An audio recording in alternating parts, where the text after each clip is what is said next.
the Ark of the Covenant. And I really am not going to get too in depth on this because I believe the Ark is still in existence and it is waiting to come back to the tabernacle. So I don't think it's something that we have to rebuild. And the reason for it is because it has certain things in it which we will not have replaced. So I think because of what it contains, it's an ark, it's something to get it through. The ark for Noah was to get him through for the flood, to get him, to the other side when life was getting wiped out. Things have been eliminated for thousands of years. Realistically, from the time shortly after Solomon, where's the ark been? It's just been a silent thing, but it's a big deal because I believe the Ark of the Covenant is the throne for the Messiah when he's on earth. And so when we look at how the Ark of the Covenant would be built, and I'm not going to go into the details because a lot of people can do that and they can kind of work their way through, the acacia wood and, the gold around there, and how many people lift the Ark of the Covenant. Well, we have two different examples that are given, and we have an example of 2 and we have an example of 6. That doesn't make much sense to me on 6. 2, 4, because if you've got, actually I shouldn't even say 2 either, unless the ark is being held by both sides. Now, if you're going to have 6, if they're holding it by both sides, that works. But it's a pretty wide piece, so I don't believe that to be the case. I believe you're going to have, as you've got 2 poles in it, you're going to have one on each side in front and one on each side in the back. And so if you're going to do more than that, your way of doing that is double that. 4 up front, 4 up back. So it should be multiples of 4. That being said, how would the cherubim look? And what are the cherubim? And we go to the 4 living creatures in Ezekiel 1. And they hold up the throne in Ezekiel 1. Now, what's really interesting is when we look at the Greek Septuagint, we have a different version of these 4 living creatures. When we read our current Bible translation, the heads are the same, no issues there. The backs are the same with the eyes, multiple eyes. But the legs, which look like a man, where the Greek Septuagint is a straight leg, and it has wings on the bottom. That's the second set of wings. Whereas, and it has arms. Whereas in the current Bible translation, it looks like hoofs, and the wings are gone. So that's a factor of a difference. And so I would think of, and I hate saying it this way, how they have things for Mercury, the Greek god of that, where he has these wings on his feet, something similar to that. Although obviously a lot larger wings, I would think. But that's what the Greek Septuagint is saying. So let's kind of read through the Greek Septuagint. Ezekiel 1:6, and each one of the 4 faces, and each one had 4 wings. And their legs were straight, and their feet were winged, and sparks like gleaming black brass, and their wings were light. And the hand of a man was under their wings on their 4 sides.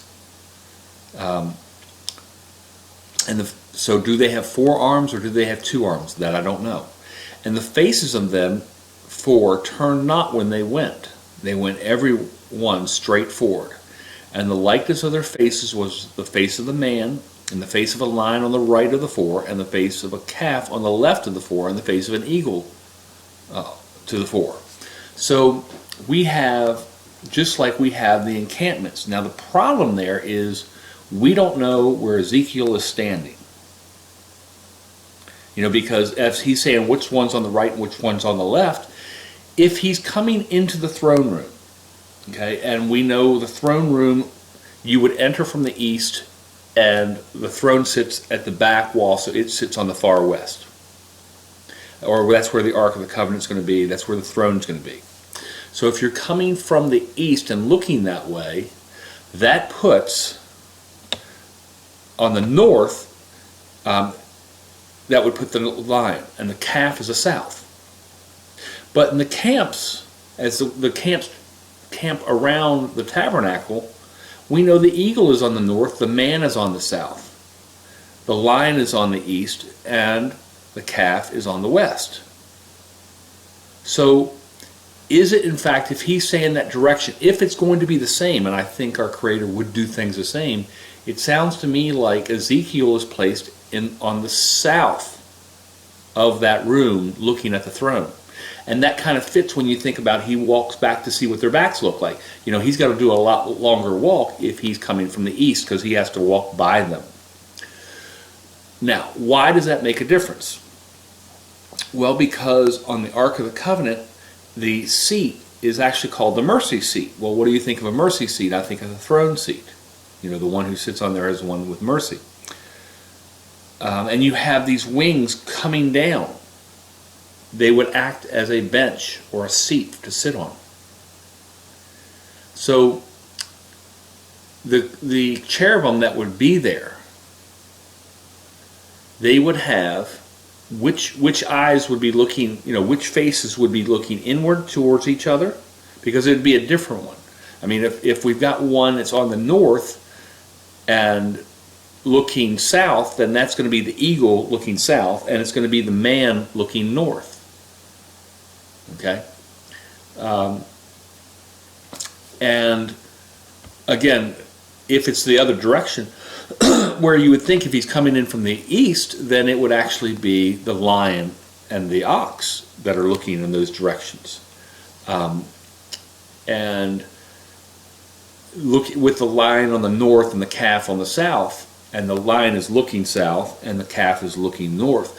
But that doesn't fit our tribal situation, and so I think that's a clue, because it didn't say north, south, east, west from Ezekiel. It said right and left. So I think it's that jigsaw puzzle that you got to figure out where Ezekiel is standing, and it puts him, if we're going to have this thing play itself out, then it has him to the south of the throne and looking at these four living creatures and getting an idea of who and what they are.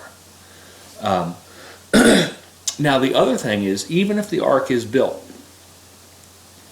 and this is an amazing thing, there is someone on earth right now who is having a prophecy, or has had a prophecy, and most likely has had that prophecy, who is an amazingly artistic individual, who has had a prophecy of what these four living creatures look like.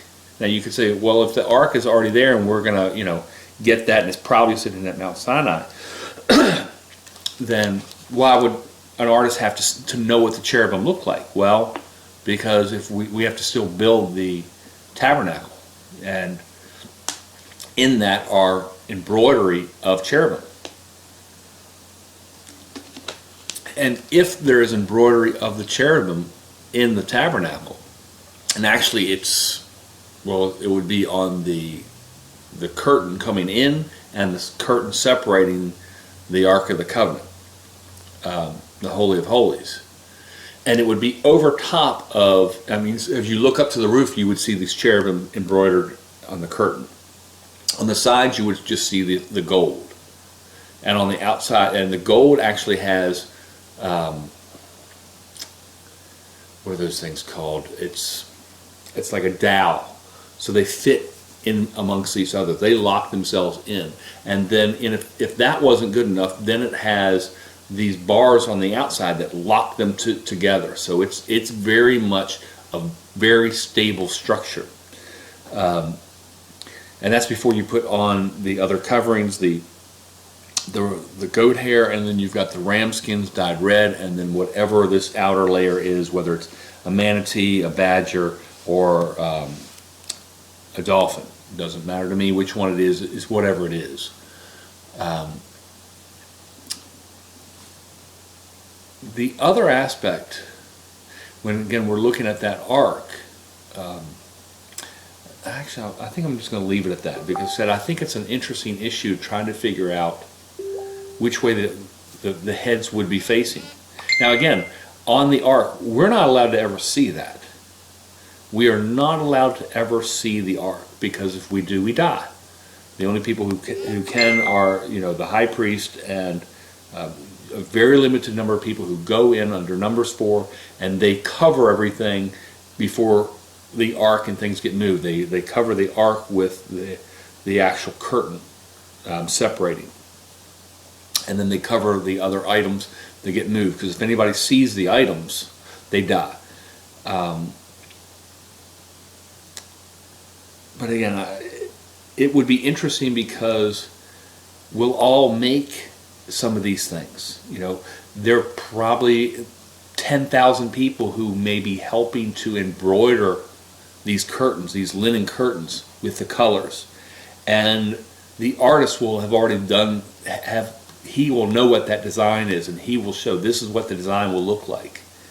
And so he'll put that out. So we may very well have a knowledge ourselves of seeing what it looks like because of his vision.